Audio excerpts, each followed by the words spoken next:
Guys, सबसे पहले आप सभी को हैप्पी मदर्स डे। इस मदर्स डे को और भी स्पेशल बनाइए हालात के साथ और पार्टिसिपेट कीजिए सुपर मॉम चैलेंज में। बस पोस्ट कीजिए आपकी सुपर मॉम का फोटो ऐसे फीचर के जरिए और दिखाइए सारी दुनिया को कि आपकी मॉम सुपर मॉम है। तो देर किस बात की है, जाइए डाउनलोड कीजिए हालात और शेयर करो आपकी feelings for your super mom with friends and family. दीवार पर टंगी सास। पंजाबी में कहावत है, सास चंगी होवे या फिर दीवार पे टंगी होवे। संगीता की शादी भी एक ऐसे ही घर में होती है जहां उसकी सास दीवार पर टंगी होती है। ससुर और पति शादी के पहले दिन उसे सास के फोटो के सामने ले जाते हैं, जहां ससुर जी कहते हैं, बेटा संगीता, ये तुम्हारी सास थी, बहुत नेक और भली, लेकिन थोड़ी गुस्सैल थी। गुस्सा आने पर सब तहस नहस कर देती थी, पर अभी इस दुनिया में नहीं है। हाँ संगीता, माँ होती तो तुम इनकी कोई बात टाल नहीं सकती थी, वरना तो माँ घर में भूचाल ले आती। संगीता मन में खुश होती है कि अच्छा है कि ऐसी औरत अब इस घर में नहीं है, लेकिन दिखावे के लिए वो जैसे ही सास की फोटो के सामने हाथ जोड़कर खड़ी होती है, ये क्या, सास उसे देखकर मुस्कुराने लगी। संगीता आंखों को मलकर एक बार फिर से देखती है, लेकिन फिर सास के चेहरे का भाव, भंगिमा यानी एक्सप्रेशन बिल्कुल बदले होते हैं। वो अपने पति और ससुर को कहती है, माँ की तस्वीर तो स्माइल कर रही है।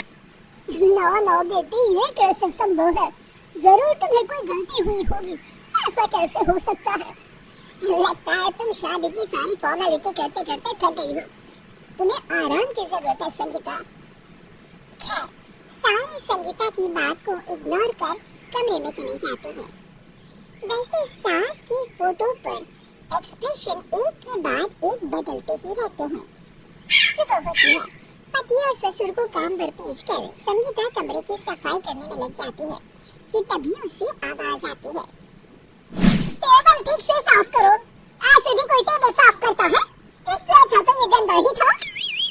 किसी औरत की आवाज सुन संगीता दंग रह जाती है और सोचने लगती है कि आवाज कहाँ से आई। आवाज को नजरअंदाज कर वो फिर से अपना काम करना शुरू करती है, लेकिन इस बार तो आवाज बिल्कुल उसके कान के पास से आती है।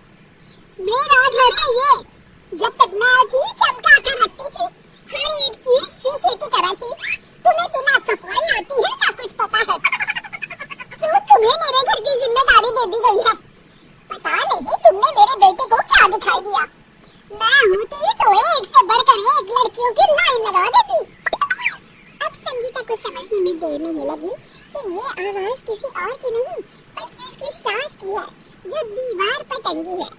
वो उसके पास जाती है और कहती है, नमस्ते सासू माँ, मुझे तो कल ही लग रहा था कि दीवार में कुछ काला है। वो दीवार नहीं, दाल होती है पड़ी। सही पकड़ी सासू माँ। क्या हो गया आपको जो आप यहाँ पे चैन से नहीं बैठी? सुना मैंने आपका व्यवहार काफी गुस्से वाला था।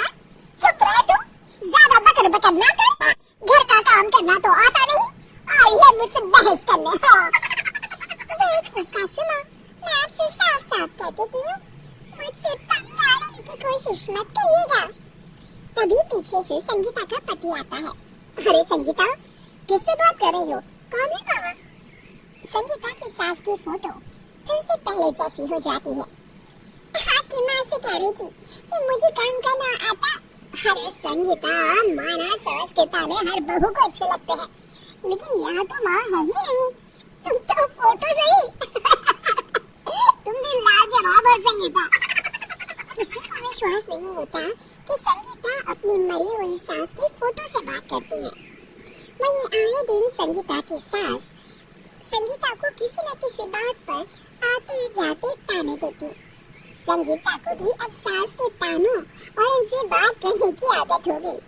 वो कभी खानदान की कहानी तो कभी तीज त्योहार कैसे मनाए या किसी व्यंजन की रेसिपी सास से ही पूछती। सारा दिन घर में अकेली संगीता की सास अब उसके लिए तानों के साथ पद की साथी की तरह भी रहने लगी थी, जो किसी और को नहीं बल्कि संगीता को ही सुनाई देती। तो देखा आपने, सास बहू का रिश्ता हर रिश्ते से ऊपर होता है, फिर चाहे वो खट्टा